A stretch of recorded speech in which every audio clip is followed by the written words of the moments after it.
Can you please give it up again for Michaela?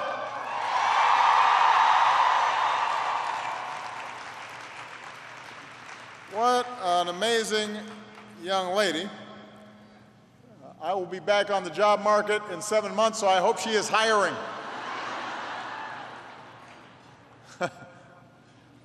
I was just told backstage, when she was asked to introduce me, there were some folks who were organizing this amazing event that said, is she going to feel a little nervous speaking in front of 5,000 people? And so they asked her, and she said, oh, no, I just spoke to 11,000 last week. So we were looking backstage. She was on her tippy toes with her entrepreneurial self. So I know you're really here to see Michelle.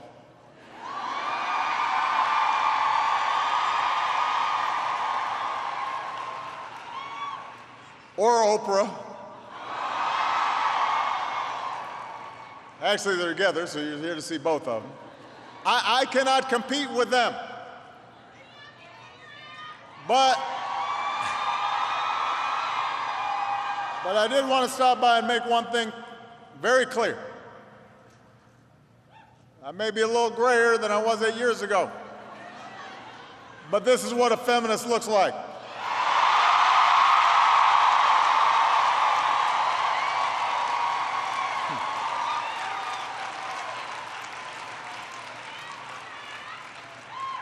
Of course, in my household, there's no choice. It is great to be with so many friends. One of my first acts as president was to establish the White House Council on Women and Girls, led by Tina Chen and Valerie Jarrett, and they've worked with a lot of you very closely.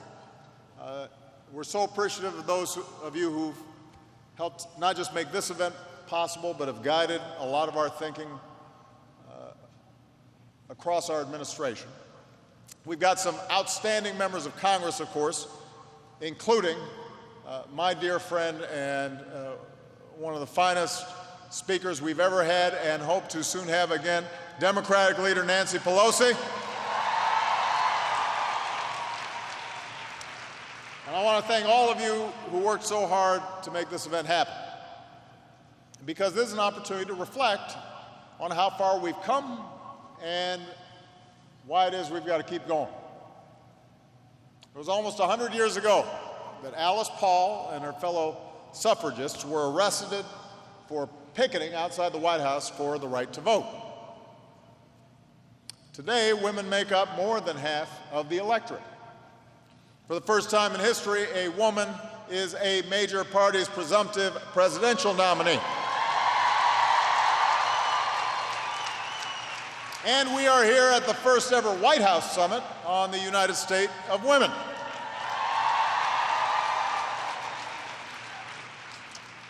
Because of all of you, over the past 7 years, we have significantly improved the lives of women and girls, not just here at home, but around the world. And I could not be prouder of what we've accomplished. I want to talk about why it matters and why we've got to do more.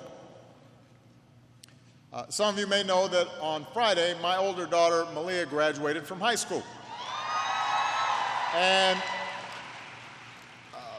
I sat in the back and wore dark glasses.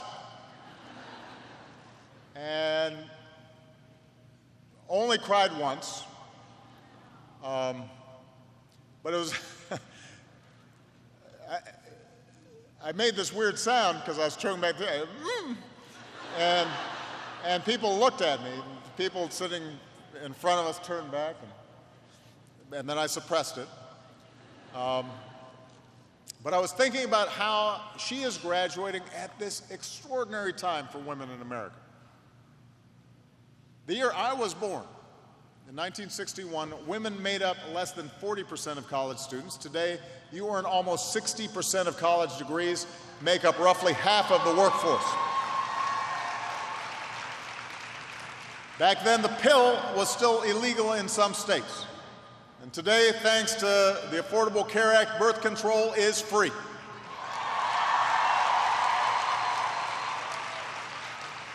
In the old days, women actually needed a husband to open a credit card. Today, more women are choosing to be single, and all Americans are able to marry whoever they love.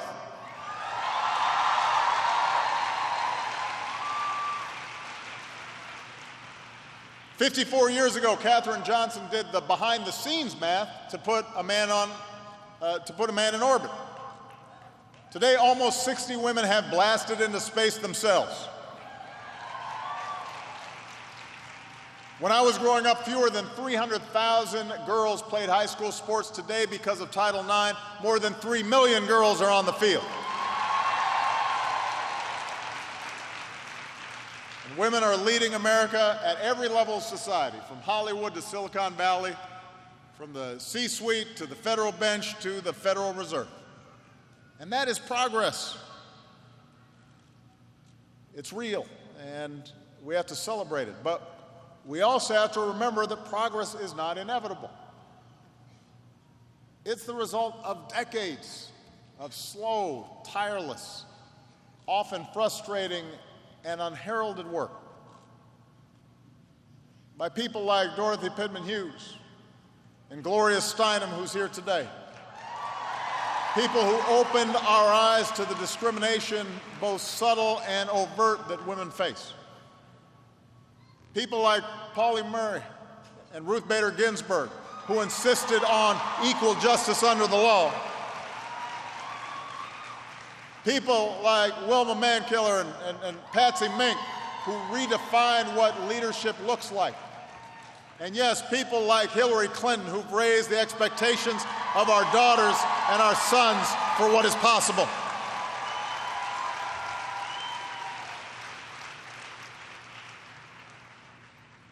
In other words, our progress has been the result of countless ordinary women and men whose names will never be written into the history books or chiseled on monuments, but who dedicated their lives to ensuring that America lives up to its promise of liberty and justice for all.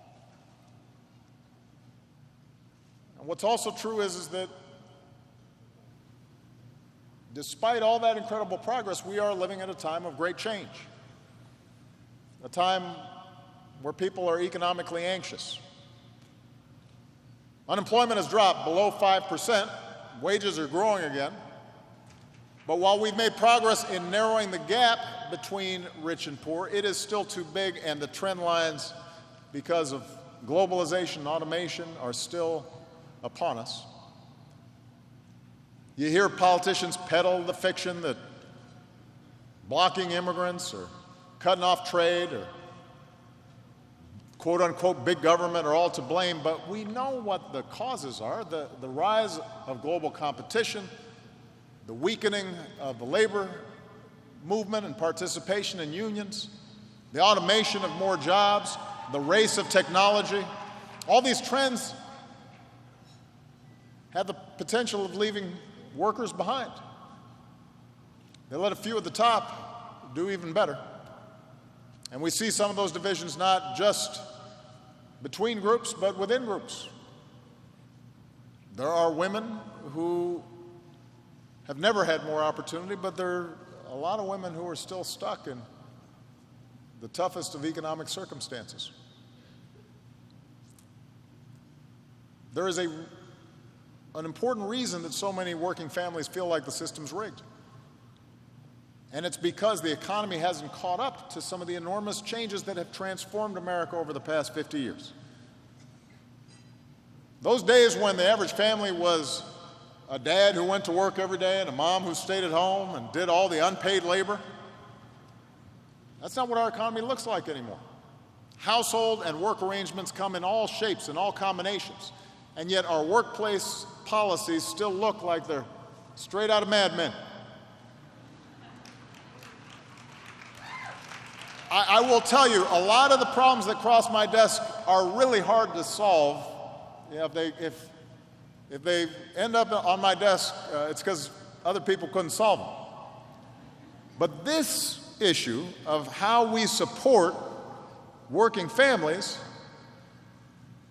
the policies that we could put in place that would make a meaningful difference, here we actually have Solutions right in front of us. Just as we know what the problems are, we know what some of the solutions are. We need equal pay for equal work. We need paid family and sick leave. We need affordable child care. We've got to raise the minimum wage. If we're truly a nation of family values, we wouldn't put up with the fact that many women can't even get a paid day off to give birth. We should guarantee paid maternity leave and paid paternity leave too. That's how you value families.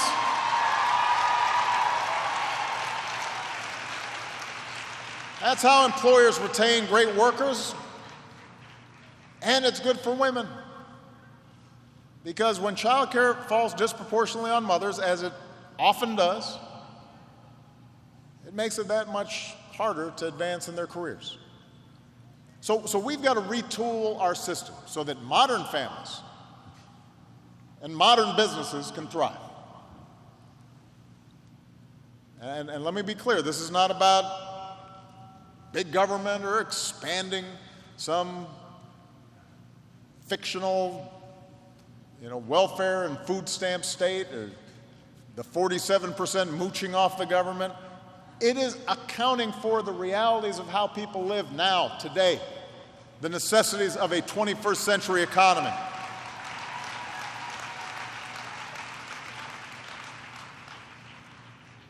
We've gotten some things done through executive actions. When we had a cooperative Congress, we got a whole lot more done.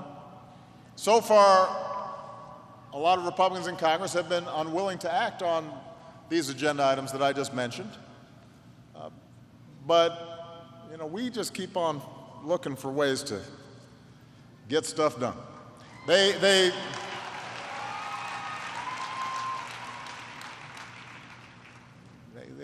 keep on waiting for this whole lame duck thing to happen. I don't.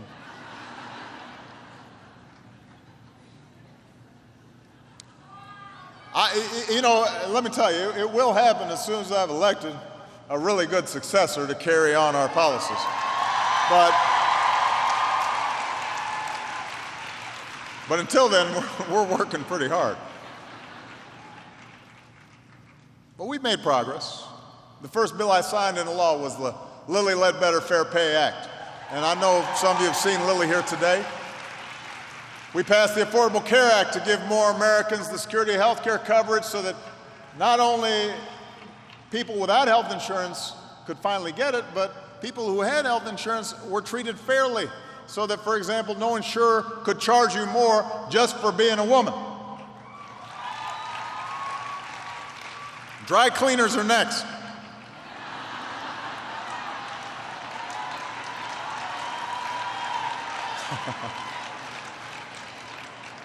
Valerie, we need to work on that, don't we? Those little blouses of yours, I don't know why they charge so much.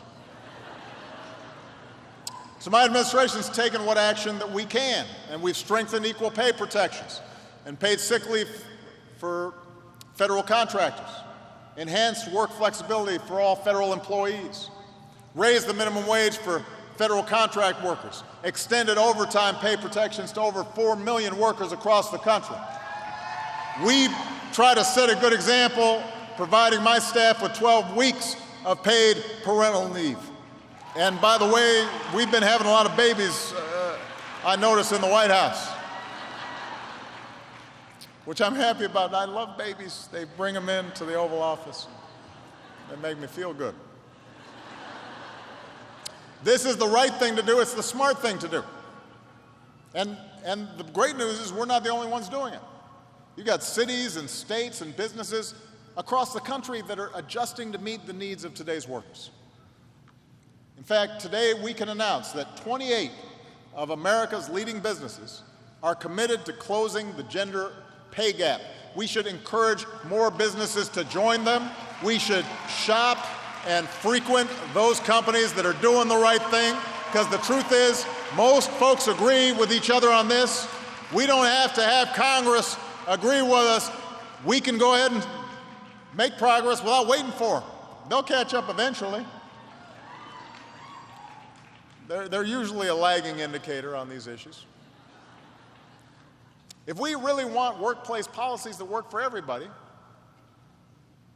I will say, though, it would help if we had more women in Congress. It would help if we had more women in the corner suite.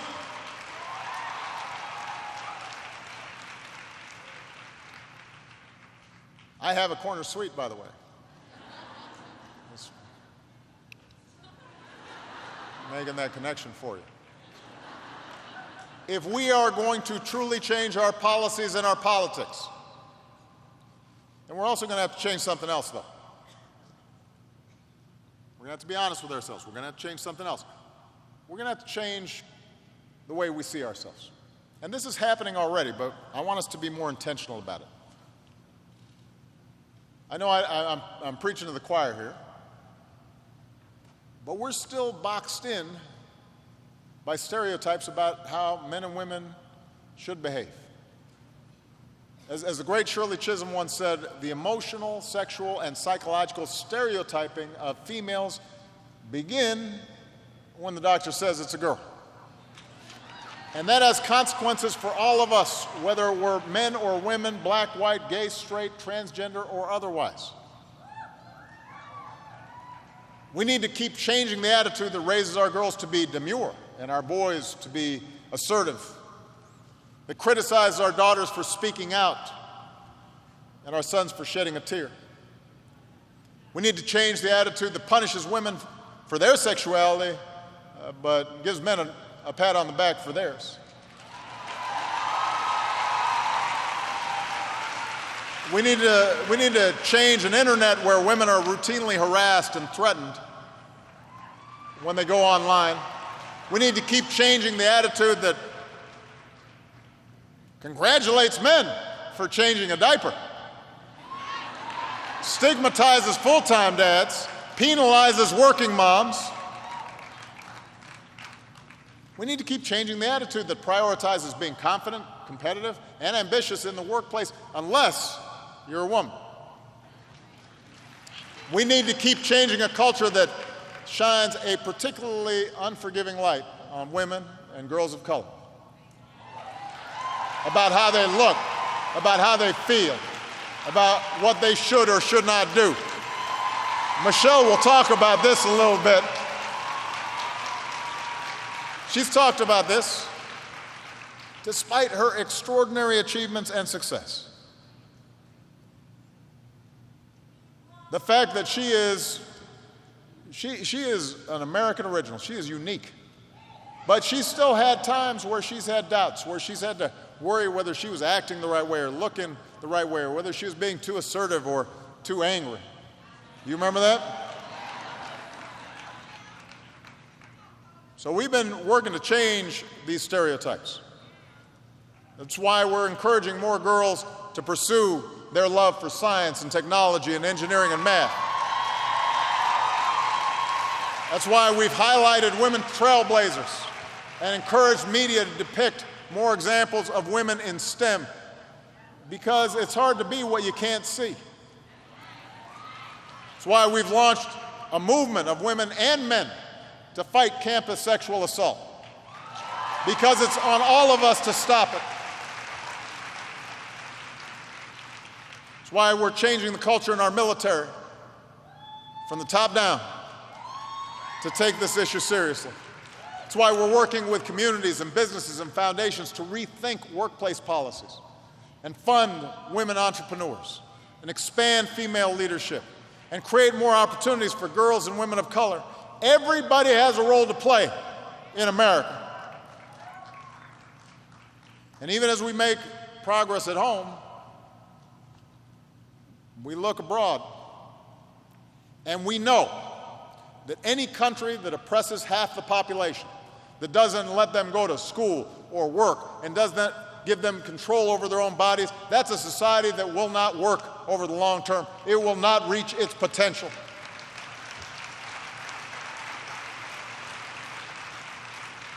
And this is a national security issue. As Commander-in-Chief, I've seen how the ideology that leads Boko Haram to kidnap schoolgirls and leads ISIL to enslave and rape women is the same ideology that leads to instability and violence and terrorism. There's a connection there. And so we need to be clear about what we're about, what we stand for. Because organizations and ideologies that are repressive and cultivate violence and anger,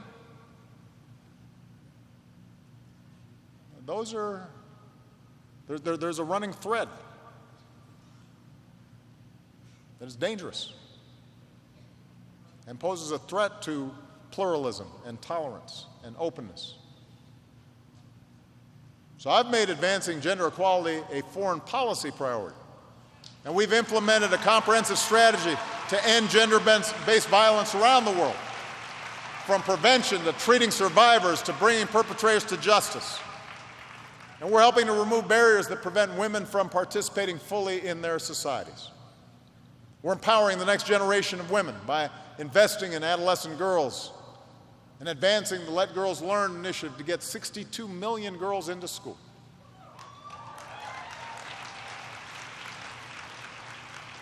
This is the future that we're building. One where all of us, here at home and around the world, are free to live out our dreams.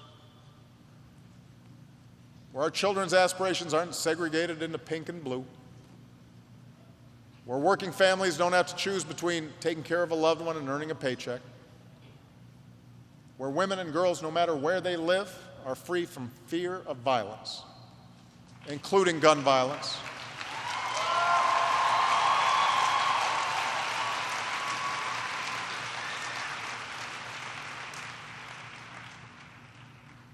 Where hatred against women or hatred against the LGBT community that doesn't neatly fit into some predetermined notions of how people should be or how they love, where that is no longer the operative rule in any society. A future where women lead half our businesses, make up half of Congress, where our girls know they can hold any job and run any company and compete on any field and perform on any stage and science the heck out of any challenge. That's the future we're trying to build.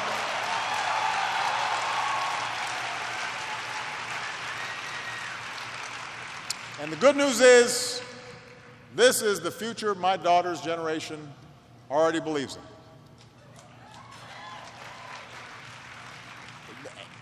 They believe every door is open to them. They're not engaging in any kind of self-censorship. They're not going to hold themselves back. It couldn't occur to them that they couldn't rise to the top of whatever field they choose. It wouldn't occur to them not to accept all people, no matter how they identify or who they love. They think discrimination is for losers. They think it's weird that we haven't already had a woman president. They expect the world to catch up to them. They expect the world to catch up to them, and I have no doubt that we will. It'll take leadership. It'll take the right policies. It's going to take creating more opportunities. It requires us telling each other and our children the right stories, because the stories we tell matter.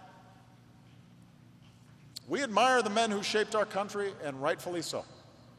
The men we see as heroes, from Alexander Hamilton to Muhammad Ali, for their confidence and their courage in believing they could change our nation, this idea of self-creation.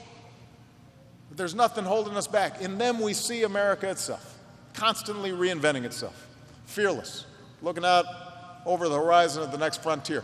But our country is not just about the Benjamins, it's about the Tubmans too.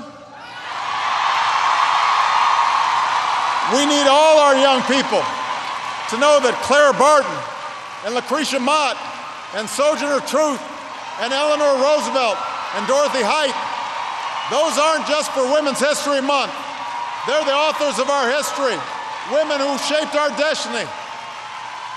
They need to know that. A woman did not magically appear on a space shuttle. It took Sally Ride's relentless commitment, Mae Jamison's boundless courage to shatter that glass ceiling. A group of California farm workers, they weren't just handed their rights. It took Dolores Huerta organizing and mobilizing, fighting for the dignity and justice they deserve.